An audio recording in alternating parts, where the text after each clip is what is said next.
காளான் தான் வாங்கினேன். ட்ரெயினில் போகும்போது கூட்டு பொரியல்லாம் கொண்டு போக முடியாது.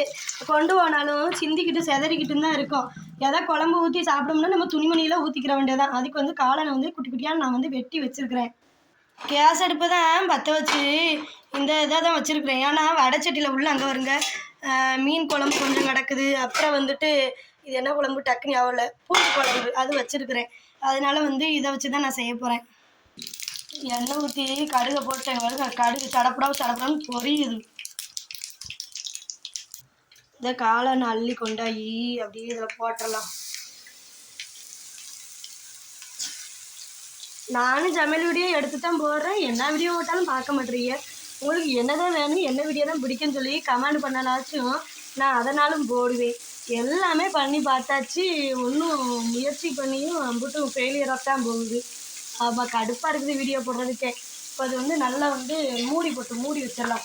இதில் வழியே தண்ணி எல்லாமே வரும். கருவேப்பிலை கொஞ்சம் போட்டுக்கலாம். நான் வந்து சிக்கன் பொடி தான் போட போகிறேன். சிக்கன் பொடியிலேயே வந்து உப்பு இருக்கும். அது இருந்தாலுமே கொஞ்சோண்டு உப்பும் தூவணும், சரிங்களா? இது கூட ஒரு வெங்காயம் வெட்டி போட்டால் நல்லா இருக்குமோ அப்படிங்கிற மாதிரி எனக்கு தோணுது.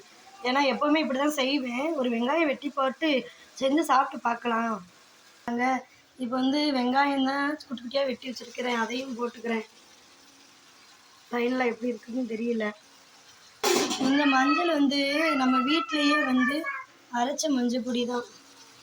அதை கொஞ்சோண்டு கலருக்கு போட்டுக்கிடலாம். கலருக்குன்னு சொல்ல முடியாது, உடம்புக்கு நல்லா ஆரோக்கியம். இவருங்க சிக்கன் பொடி போட்டதுக்கப்புறம் வந்து இந்த காளான் ஃப்ரை வந்து ரெடி ஆயிடுச்சு. இதை வந்து சோறை போட்டு நல்லா விரவி ட்ரெயினில் போகும்போது எடுத்துக்கிட்டு போக வேண்டியதான். அதுலேயும் விற்பாங்க, இருந்தாலும் நம்ம வீட்டில் செஞ்சு எடுத்துகிட்டு போயிடலாம். இந்த காளான் வந்து 100 ரூபாய்க்கு வாங்கியிருக்கிறேன் பார்த்துக்கோங்க, 2 டப்பா காளான். இதில் பாதியை நான் எடுத்துகிட்டு போயிடுவேன். அடுத்து என் மகனுக்கும் என் புருஷனுக்கும் வச்சுட்டு போகிறதுக்கு. அவங்கெல்லாம் வந்து பிகு பண்ணுவாங்க. நான் ஒன்றை காட்டினா அப்படியா இப்படியான்னுவாங்க. இதே மாதிரி நீங்களும் செஞ்சு பாருங்கள், செம்ம டேஸ்ட்டாக இருக்கும். நானும் இந்த தடவை வந்து வெங்காயம் சேர்த்துருக்குறேன், வேறு எதுவும் சேர்க்கல. வெங்காயம் மட்டும் தான் சேர்த்துருக்குறேன். சாதாரணமாக எண்ணெய் கடுகு கருவேப்பிலையை போட்டு காளான் மஞ்சள் பொடி உப்பு போட்டே நாங்கள்லாம் சாப்பிடுவோம். இந்த மழை பெஞ்சோடனே மறுநாள் வரும் பாருங்க முளப்பு காளான், அந்த காளானை பிடிங்கி அப்படி தான் சாப்பிட்றது.